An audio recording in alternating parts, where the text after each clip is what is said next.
Imagine you finally decided to start investing. You open your investment app, then you see two options, ETF and mutual fund. Everyone seems to have a different opinion. Some people say ETFs are the best, others recommend mutual funds. So, what's actually the difference? Let's make it simple. Imagine you walk into a grocery store. Instead of buying just one apple, you decide to buy a fruit basket. Inside that basket are apples, oranges, bananas, grapes, and many other fruits. If one fruit isn't doing well, the others can help balance things out.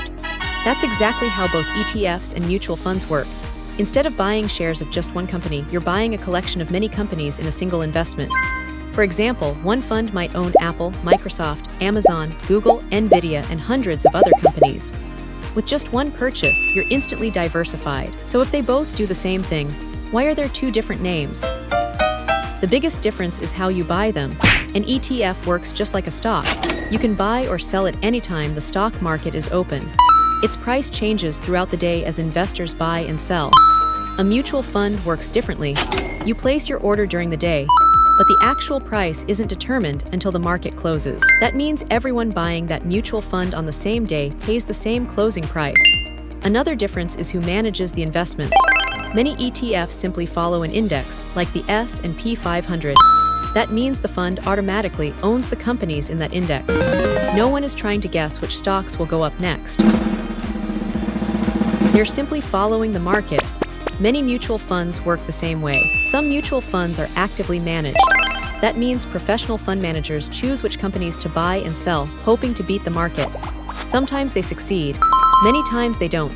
Because active management requires more research and more people making decisions, actively managed mutual funds often charge higher fees. That brings us to another important difference. Fees.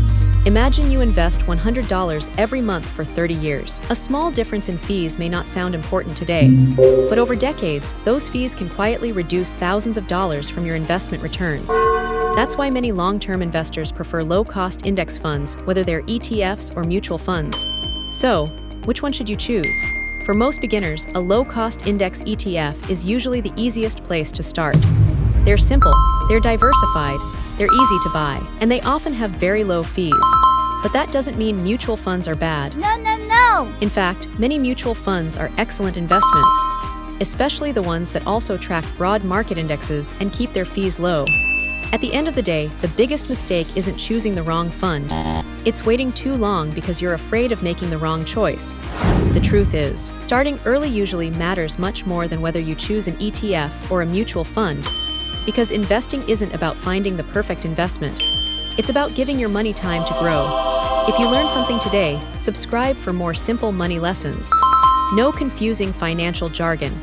Just clear explanations that help you build wealth, one step at a time.